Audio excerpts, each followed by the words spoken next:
안녕하세요. 아이디 마고교육과 노승영 원장입니다. 원장님, 저 개방교합이라는 게 어떤 건지 궁금한데 개방교합이라는 건 뭔가요?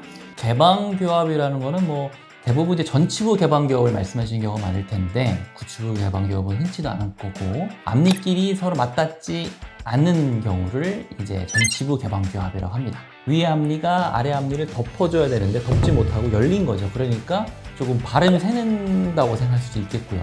웃을 때도 보면 뭔가 뻥 뚫려 있는 기분이 있겠죠. 앞니로 면을 끊는 저작 활동 이런 걸 해보신 적이 없는 거죠.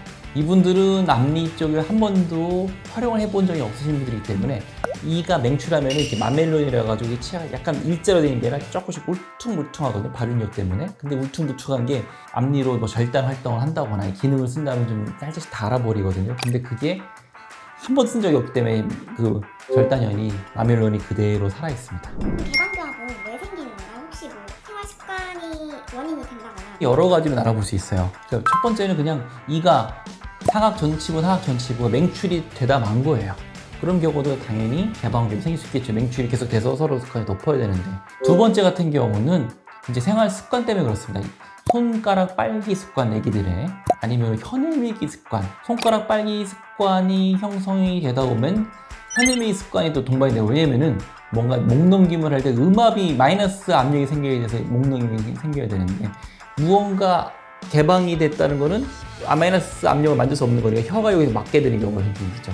혀를 내미는 습관이 또 동반이 되는 거고 또 혀내밀림이 계속 반복이 되다 보니까 앞니치아는 점점 더 전방 돌출되면서 개방이 되면서 계속 악순환에 빠지게 되는 경우가 생기겠죠. 지금 세 번째 같은 경우에서는 편도염이나 비염이 심하다거나 그러면 입을 벌리고 잘 수밖에 없거든요. 상악 구치부가 점점 더 하방으로 과맹출하는 경우가 생겨요.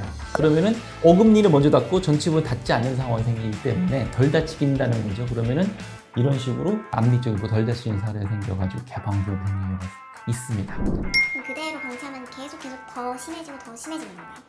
더 심해지지는 않을 수도 있습니다. 왜냐면 이미 개방교합이 형성됐기 때문에 더 악화되지는 않을 수도 있지만 현재 상황을 조금 불편함이 계속 지속되는 거겠죠. 만약에 일반인들이 느끼지 못하는 불편감을 그분들이 계속 겪고 있을 수 있습니다.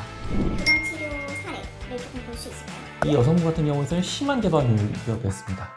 이때는 구치부를 미니스크를 확실히 써서 후방의 여기 치열을 여기 이렇게 움직였습니다. 이렇게 상방으로 이동시켰습니다. 한 번 상방 이동시킨 데 불구하고 역시나 재발이 살짝 돼가지고 후방 견인을 하고 있었는데 다시 한번 상방 견인을 했습니다. 후방 구치부를 한 번 더 함입시켰습니다.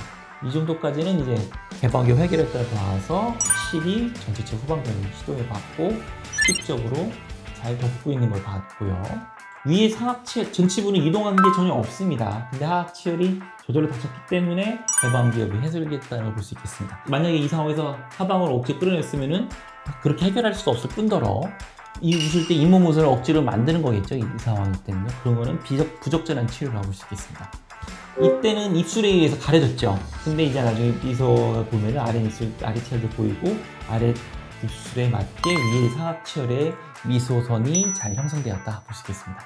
이 여학생도 보면은 전치부가 위에를 못 덮고 있죠. 그리고 위에 상악치열이 조금 더 하악치열의 전방 돌출된 경우가 있었습니다. 여기가 이렇게 볼록볼록한 게 한 번도 제대로 쓴 적이 없기 때문에 여기 이렇게 그대로 살아있는 경우가 있는 거죠.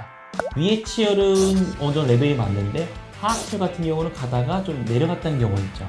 구치부 유닛을 통해서 상악 구치부를 함입시키려고 했고 하악치열을 맹출을 시키려고 했는데 특별히 어떠한 작용 없이 브라켓으로만도 하악치열이 정출이 이루어졌습니다. 그 다음에 어느 정도 수직적인 간격을 해결해 놓으니까 이제 수평적으로 전체 치열 후방 견인을 했습니다. 이 학생 같은 경우는 여기가 외소치열까지 나중에 라미네이트 하기 위한 공간을 만들어 확보해놓고 하악치열 후방 견인을 했고요. 나중에 하면은 윗니 가르니 개방교합은 해결해 놨고 여기는 외소치나 라미네이트 고철로 해결했습니다. 그리고 돌출도도 후방 견인을 통해 해결하는 경우가 있었습니다.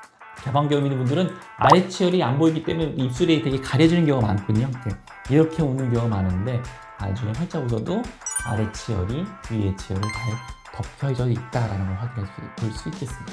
개방교합도 육상치를 제대로 안 하면 다시 벌어지거나 그런 경우가 있나요? 그러니까 예전에는 개방교합이 치료가 어렵다는 거는 개방교합이 미니스크류가 있기 때문에 최근에는 굳히고 함입이 이루어지면서 개방교합을 해결할 수 있습니다. 예전에는 상하 전치부 맹출, 하하 전치부 맹출로만 했기 때문에 재발도 많이 이루어졌는데 더구나 유지장치를 잘 안 끼시는 경우에 있어서는 또 불안한 경우가 있었거든요. 그래서 억지로 유지장치 어금니 부위에다가 패드를 달아놔가지고 재발을 방지한다 그게 있었는데 그런 것보다는 저 같은 경우에 있어서는 장치 떼기 전에 꽤 오랫동안 부드러운 와이어나 얇은 와이어 상태로 돌아간 다음에 일부분 재발이 되는지를 관찰해보고 충분히 재발이 안 벌어지는 상황이다라는 판단하고 저는 장치를 제거하고 있습니다. 오늘은 개방교합에 대해서 살펴보았습니다. 아마 많은 도움이 되실 거라 생각이 들고요. 건강한 치아와 아름다운 미소를 향한 첫걸음 아이디바고 교정치과 노수영 원장이었습니다. 감사합니다.